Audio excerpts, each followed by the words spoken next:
Hər kəs salamlayıram. Bu videoda maraqlı bir funksiya sualının həllinə baxacağıq. Yəni vaxt itirmədən suala keçək.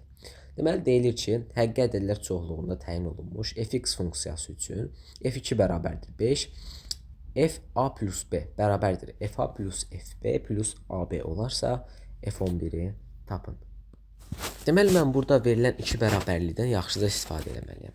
Məsələn nə verilib? f2 bərabərdir 5.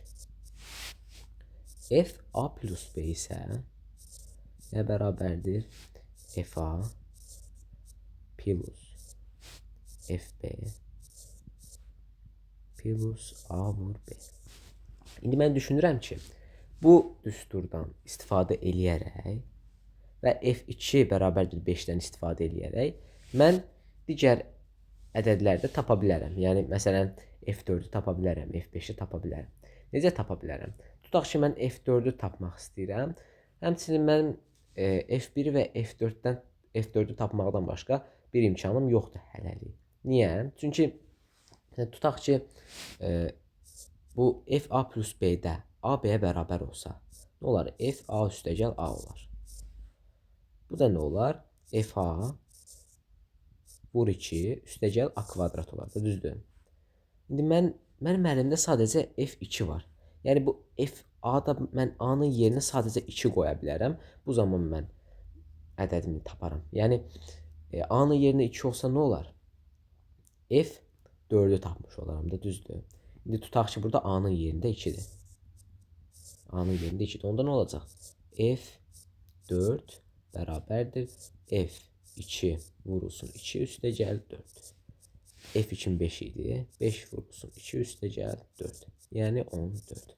Deməli nəymiş? f4-üm 14-ə bərabərdir. İndi f4 vasitəsilə də f8-i tapacağam.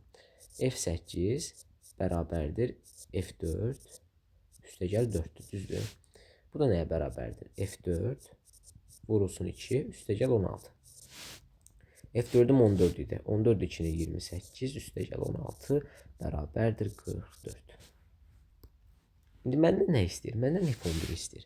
Bu f11 mən yaza bilərəm f8 üstəgəl 3. Yəni f8 üstəgəl f3 üstəgəl 24. 8 üçün 24. İndi baxaq. Mənə f8 məlumdur da 44. 44 ilə 24-ü toplasam 68 eləyəcək. Üstəgəl f3.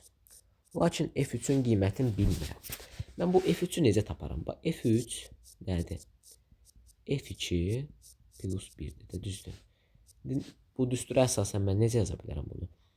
f2 üstəgəl f1 üstəgəl 2. İndi mənə f2 məlumdur da. f2 5 verilmişdi. 5 üstəgəl 2 7. 7 üstəgəl f1. İndi f1-i tapmalıyam. İndi baxa, bu f2-nin qiyməti verilib də mənə. Mən bu f2-ni necə yaza bilərəm? f1 üstəgəl 1. Bu da nəyə bərabərdir? 2 vurulsun f1 üstəgəl 1. f1 bilinmirdi. İndi f2-ni biz 5-ə bərabərləmişdik. Yəni şərtdə bizə verilmişdi ki, f2 5-ə bərabərdir. İndi mən bundan istifadə edirəm. Bunu 5-ə bərabər edirəm. Buradan da 2f1 bərabərdir 4. f1 bərabərdir 2 əldə edərik. Burada da f1-in yerinə qoysam, f3 bərabərdir 7 üstəgəl 2. Yəni 9. Deməli f3-ümüz də 9 imiş. Mən bu f11-i tapacaqdım da 68 üstəgəl f3. 68 üstəgəl f3. f3-ü 9 tapmışdım. 68 üstəgəl 9 bərabərdir 77. Cavabımız 77-dir. Yəni E variantı. Ümid edirəm video sizlər üçün faydalı olar. Sağ olun.